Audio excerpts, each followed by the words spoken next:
This is the Young and in Love podcast. I'm Josh. I'm Taylor. And I'm back. And she's back. Back twice. Because back from the last episode that she missed because I recorded it without her knowing. But also back from a big trip this weekend. You want to explain where you were? I went to Orlando to meet up with one of my best friends that I haven't seen since we moved from Cincinnati. So it's been, 6 months? 7 months? 6 months. A long time. Since May. Yeah. And we're recording in the second week of December. So, thank you for joining in again. And we welcome you to our cozy closet where we record this podcast. Today, we're going to be talking about Taylor's trip. What she did, because you'll get to know her a little bit better and how much fun she had. But also because... Pause for dramatic effect. This was our first time apart. Since we got married. Yeah, since we got married. And our first, not like, we've seen each other every minute of every waking hour of every day we've been together as a married couple. It was the first time that we slept apart. Obviously, we spent days apart. But this was the first time I've slept in the bed alone since we got married. Did you sleep alone in Orlando? No.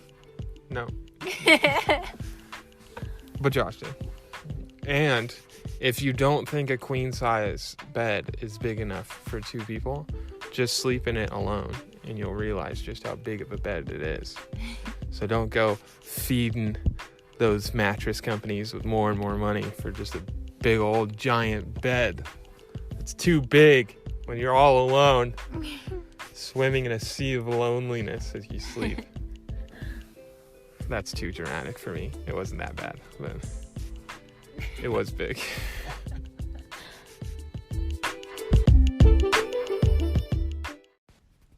So, tell the listeners about your trip. How you got there, what you did. How many of you were visiting? Every dirty detail. Dirty detail. Dirty detail. Ooh, JK. Okay, so if you don't know, Josh and I share a car, so obviously I couldn't drive down there for the weekend or Josh would be stranded here.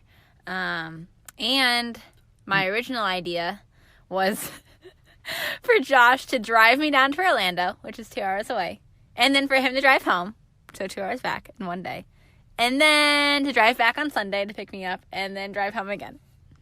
And when I told him that, he was like, no. So then I was looking at flights, and pretty crazy. It would take almost double the amount of time it would take me to drive to Orlando to fly there, and it was going to cost over $400 to do so, right. Round trip. Plus security. Right. And time spent at the So airport. I was like, well, that's stupid. So I looked at Megabus, and I took a Megabus there, which only took 2 hours, 15 minutes. And for those who don't know, what is a Megabus? It's a really big 2-story bus with a lot of nice strangers. And, yeah. It's like a Greyhound Yeah. bus. It's a long-distance public transit. Right. But their Wi-Fi actually works, so that's a plus. Kudos. And, special plug-in, not an ad, if you're the first person to book your itinerary on a specific trip for Megabus, you only have to pay $1. $1. That's crazy. That's crazy. Yeah, so I took the bus there, and then, so I got there late Friday night, 9 o'clock, and then Lauren, my friend, and her friend Elisa picked me up from the very sketchy bus station in Orlando. And then we drove back to Elisa's sister's house, which is who she lives with, and we stayed there for the weekend. And Elisa's actually super chill. I think we're really good. We're pals now. She's super chill. I'm super chill. It was fun. Yeah, so, and then on Saturday, we spent all day at Universal Studios, Islands of Adventure, and it was the perfect day. It was probably 73 degrees outside, and we worked our way from the back to the front of the park. So we beat all the crowds, and we got to ride everything 3 times. And we probably could have rode them more without the wait if we wanted to. And the only reason we didn't was because we got nauseous. So we had to sort of calm down. But yeah, and then we went to Voodoo Donuts, which they're like only located in Oregon and Texas and Universal Studios. So we had to do that. And yeah, it was super fun. Sunday was a chill day, right? Yeah, Sunday it rained all day, so I took a really long nap. Unintentionally. I just sort of passed out. Passed out. Yeah. Woke back up. So, cool. Did you have a good time? I had a blast. Did you miss me? Actually. I didn't want to tell you this part. Oh.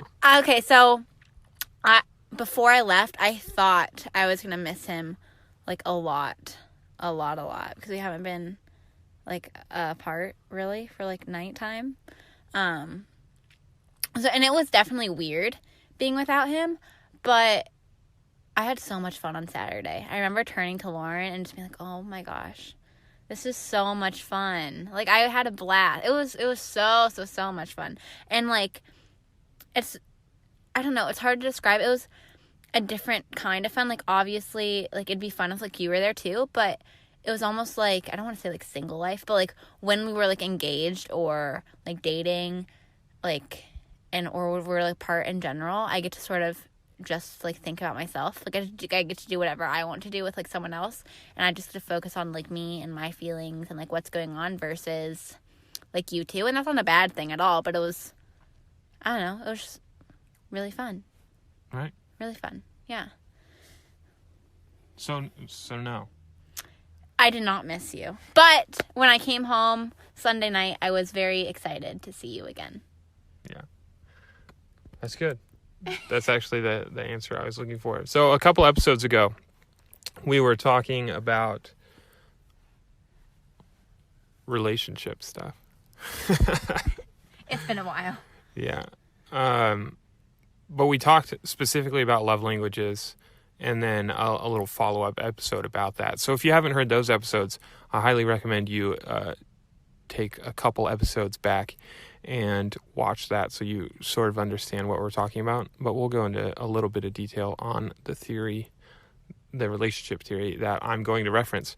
So there's a theory that if you solely focus on yourself, or not yourself, if you solely focus on your partner during a relationship and pleasing them and doing everything in your power to become the person that you think they want, you're actually pushing them further away, because they, whether you're in love or simply dating, they were attracted to you for a specific reason, for a set of specific reasons, things that they saw in you that they found attractive.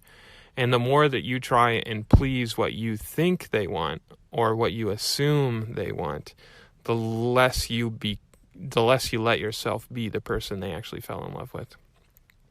So I think, just as my understanding of what happened and what I also felt when we were apart, is you get that time again to sort of refocus on who you are as an individual, and you just naturally let loose, and you can be that more natural, more authentic you when your partner's not around, because it is a relationship that you think about a lot and all the time, and you're always, maybe not always, but you do evaluate how the relationship is going often. So when you're away from each other and you have that time to spend with other people, you can learn more about who you are and continue to grow as a person, because you're hanging out with different types of people. Just like different experiences in life teach you different lessons, whether you be passing through some type of suffering or you're find joy doing something that you love that maybe your partner doesn't particularly like, then you're going to learn more because you're diversifying your experiences and the people that you hang out with. And diversity is always good, whether it be between people or between experiences. Diversity promotes learning and growth. So, did you want me to answer my own question? On whether or not I miss you? Yeah. Do you even care? Yeah, did you miss me? Do you even care if I missed you or not? I'm pretty sure you missed me. I miss you at certain points. So my experience was relatively the same. Friday, I left her at the bus station and then walked out. But my work Christmas party was like my workplace Christmas or holiday celebration was on Friday. So I went back to the office and everybody else was drinking and I was just sort of hanging out, drinking my Sprite and lemonade. And at first is when I sort of missed the crutch that I could have with Taylor being there, where I could just like, oh, I don't really feel like being social, so I'm just going to stick next to my wife, and like as people pass by, then I can strike up a conversation. So it forced me to be myself again, because I am an outgoing person and I do like to socialize with other people. But the natural man is inherently lazy. So oftentimes I can be a little bit lazy in my social skills, and I just talk to Taylor instead because that's what's easiest. Because even though I am an extrovert, it's not like extra, in my experience, my extrovertedness has never been like a superior strength to help me talk to strangers. It's always just been an innate ability to talk to them, but still striking up that conversation takes a little bit of faith to believe in yourself that you can actually carry on a decent conversation. So that happened on Friday. I ended up just leaving early, like not early. I wasn't the first one to leave, but when we took the group photo, then I thought, this is a perfect time to just grab my jacket, get out. And I also need to get home to let Gus out.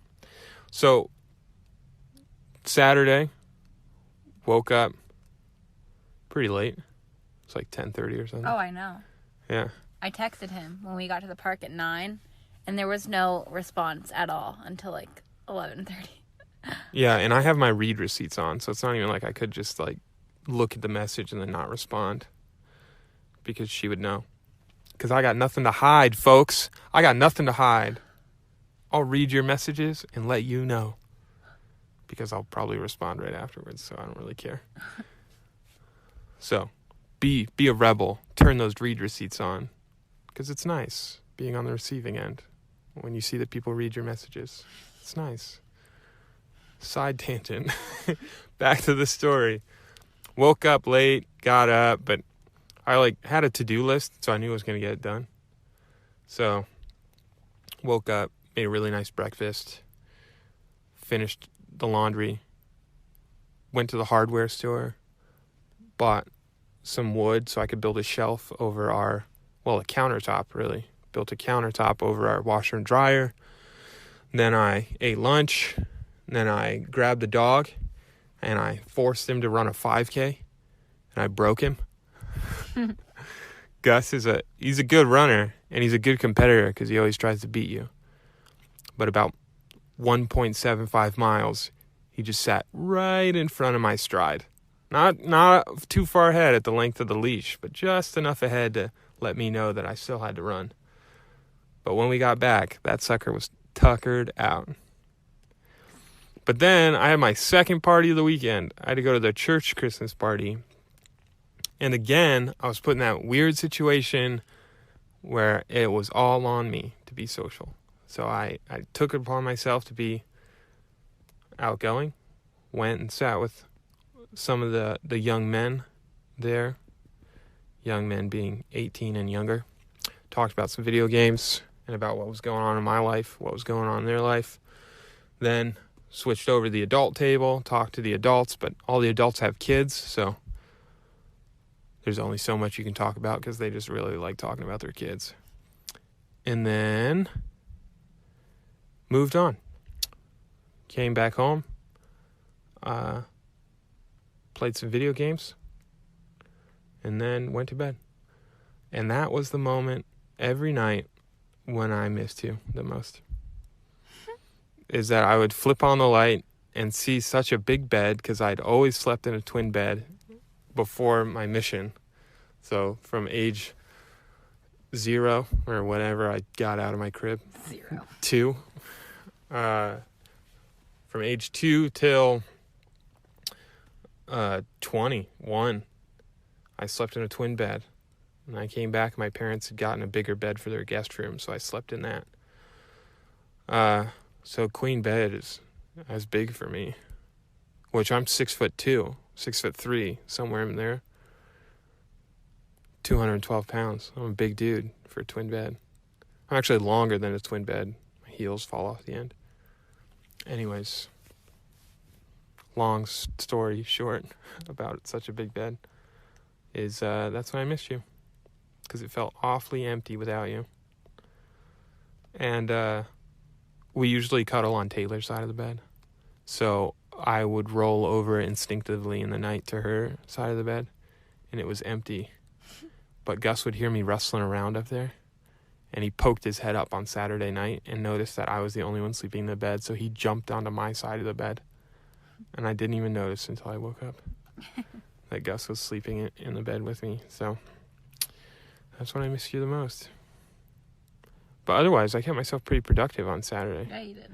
And Sunday, I had some church meetings I had to go to, so it wasn't too bad, except for Sunday afternoon.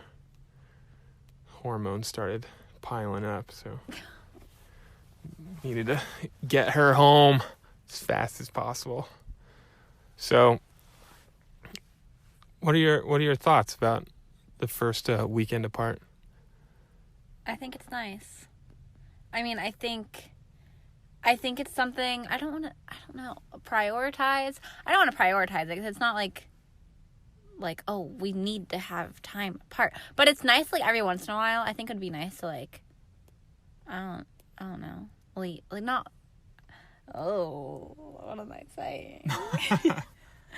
I think it's sort of nice, like, spending some time apart, because then we come back together and I realize how much I really like you.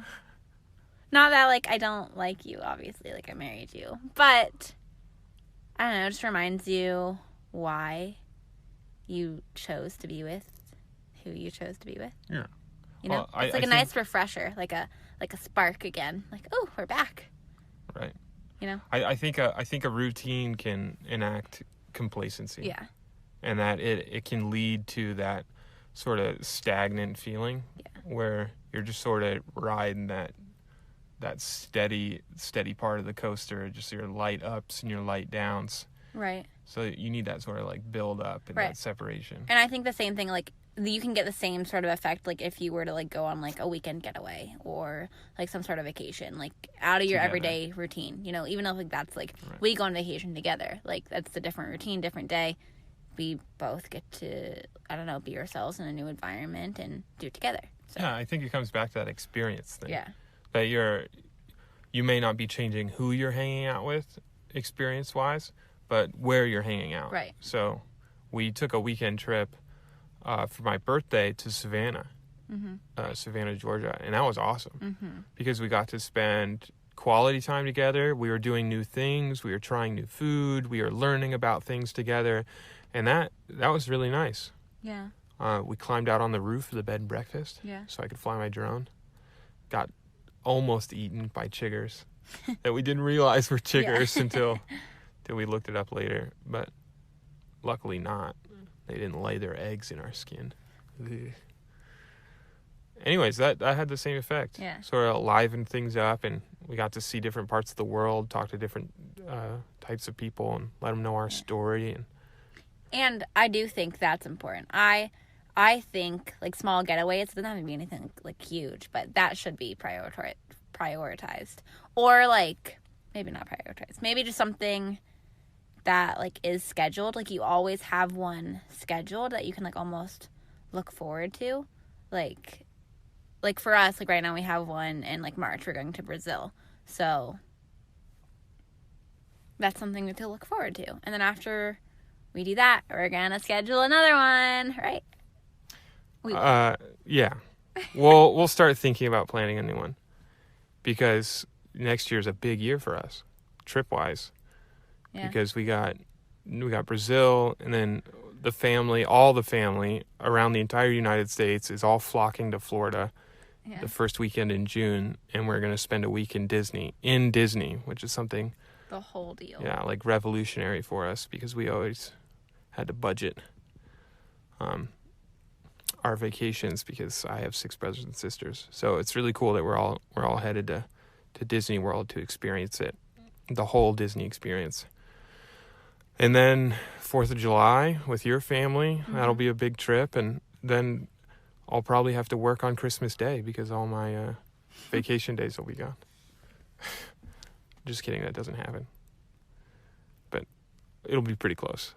I will spend a majority of my vacation at the beginning of the year. So, but then again, by the time July 4th happens, then we're almost in August. And after August happened this year, it was a freaking blur.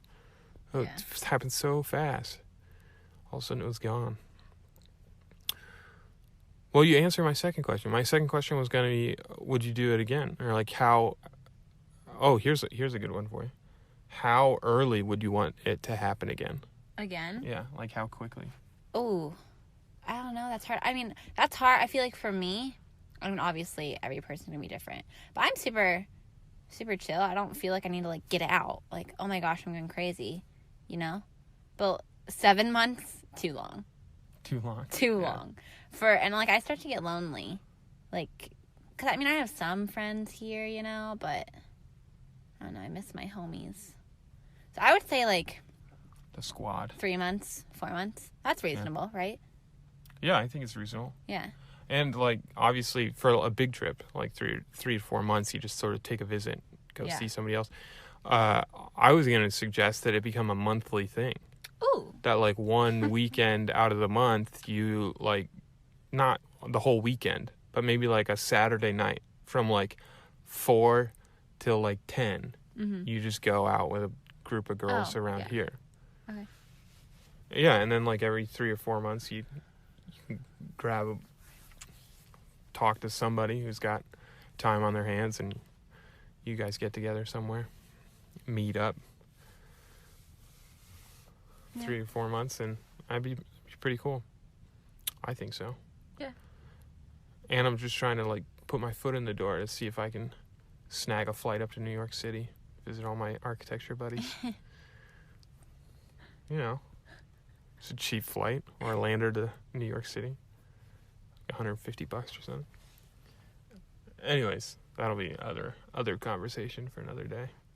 Maybe she doesn't have such a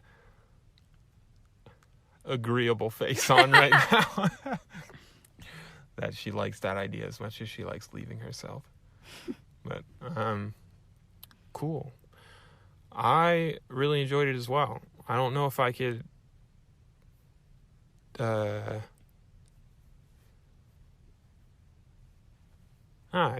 could figure something out. I was gonna say I don't know if I could find a group of guys to actually meet up, but yeah, I feel like it's definitely like girls are more likely to plan something like that than guys. Like maybe it's like a culture. It's definitely a cultural thing. Female culture thing to stick to your close buds. Mm-hmm. See, but I have different kinds of friends where, like, I've got a lot of close friends where we could go like 6 or 7 months without seeing each other, and we'll like text twice a month, but then all of a sudden we get back together and it's like we saw each other a weekend before. Right. It's the same goofy moments and the same. Oh, I mean, I feel like that's the same. Well, I feel like that's the kind of friend it is. But that's how it is with all my friends. It's like no matter how far, like 7 months, like with me and Lauren, and then we got together, and it was like we just saw each other. Yeah, we but just pick up. How often do you guys text during the month? Not hardly ever. Yeah, she's in med school, so right. She I rarely. The last time I talked to Lauren before, like from Cincinnati, before we left was probably like 2 weeks ago when we planned it. somebody had to come up with it, right? Right. Come up with the idea. So the moral of the story this week is that, one, we let you guys in on a little bit of our lives, what's been going on. Two, it was our first weekend apart, first multiple nights where we didn't, first any nights that we didn't sleep together in the same bed. I was the only one that slept alone, but I slept with Lauren. yeah, Okay. she wasn't sleeping around. Well, you said dirty details earlier, just clarify. Oh, that is true. Then third would be that we kind of liked it, and it wasn't a bad thing. It's okay. Yeah, it's okay to let go of each other's hand every once in a while. And I think it's like highly expected that as newlyweds, because I still consider ourselves newlyweds. Coming up on 1 year, though. Yeah, but I think even when we hit 1 year, I'm still going to consider myself a newlywed. Yeah. I interact with like a lot of older adults, just older as in like the next generation. So like adults that are my dad's age, not old people. Derek Fowler. I'm not making fun of old people again. But they just have been married for like 24 years, 28 years. Like my parents have been married for 30 years. So when I say, even my sister, who got married in like 2013, like they're on 5 years. I'm like 8 months. 9 months. It's the 12th. We're 3 days past. I got to get used to it.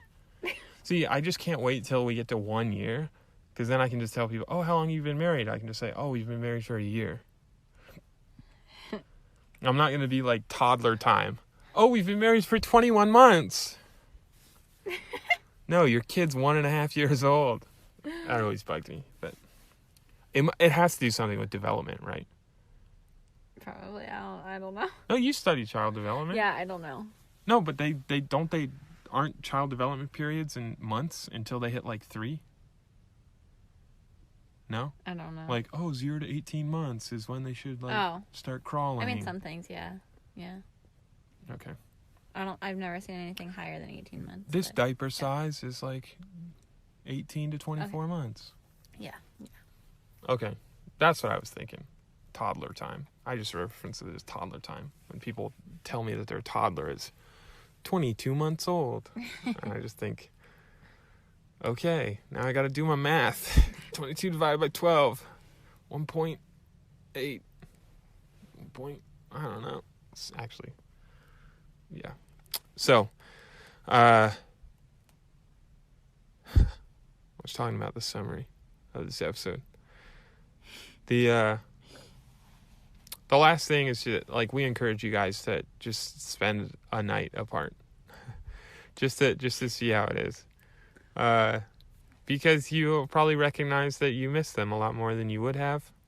There's some of you that we know that do long distance relationships, so you probably don't have to do that. But if you are listening to this episode and thinking, when was the last time we didn't spend a night together? Maybe it's just an idea. You surprise your wife or your longtime girlfriend with a trip to go see her old college buddies. Or you think, when was the last time we had a vacation?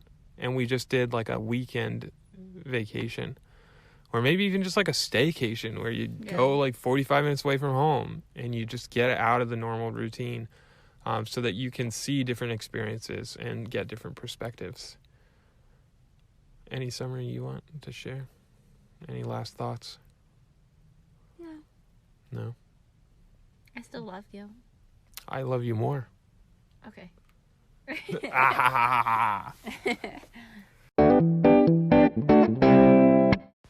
We're going to take a quick moment and highlight one of our sponsors, Anchor. So if you haven't heard about Anchor, it's the easiest way to make a podcast. Let us explain. It's free. All you need to do is download their app or visit their website, which is anchor.fm. Anchor will distribute your podcast for you, so it can be heard on Spotify, Apple Podcasts, and many more. They will literally take care of all of the distribution services. So all you have to do on the day of is hit publish. There's creation tools that allow you to record and edit your podcast right from your phone using the app or computer if you'd much rather just use the website. You can even make money from your podcast without even having one listener. Yeah, without a single listener, they'll find sponsors that are willing to give you a chance and give you a shot at making money. It's everything you need to make a podcast in one place. So all we ask is that if you have a story to tell or a message to share, that you download the free Anchor app or go to anchor.fm to get started.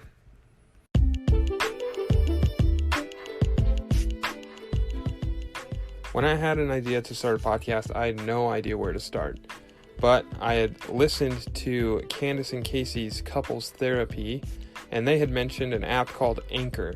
And I was really intrigued to see how really simple it could be to make a podcast. Anchor is a one-stop shop for recording, hosting, and distributing your podcast. Best of all, it's free and ridiculously easy to use. And now Anchor can match you with great sponsors who want to advertise on your podcast. That means that you can get paid to podcast right away. In fact, that's what I'm doing right now by reading this ad. So if you always wanted to start a podcast and make money doing it, go to anchor.fm/start. That's Anchor, as in ANCHOR.FM/START to join me in the diverse community of podcasters already using Anchor. I can't wait to hear your guys' podcasts.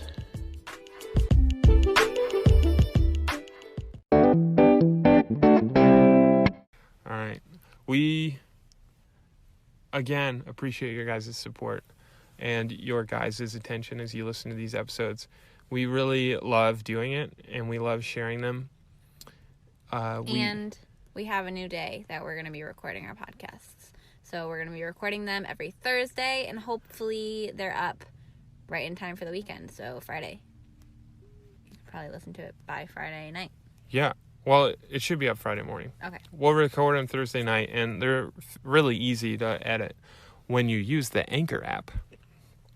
They're really easy to edit. So I will have them up Thursday night, so they will show up in your Spotify playlists or your Apple Podcasts or your Google Play Store or wherever you find your podcasts, specifically Pocket Casts. You should check it out. On Friday morning, so we can be your turbo boost into the weekend, so that you can slide your way through that Friday afternoon listening to a half an hour of Josh and Tay talk about their love languages and our relationship. And also, we are going to line up a couple of special guests to bring on the podcast to talk about their experiences and see how it differs from ours, as well as some more consistent content. So, exciting things coming. We will be updating our cover art soon, so watch out for that, as well as some other exciting news. So thanks again for sticking with us. Make sure you hit that subscribe button. Give us a nice little review on Apple Podcasts or Spotify. That way, well, you can't review us on Spotify, but you can like it and follow the podcast on Spotify so you always know when a new episode hits. Again, we're going to be recording on Thursdays, releasing for you on that Friday morning. Anything else you'd like to share? Thank you.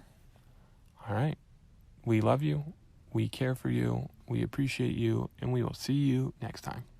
Bye.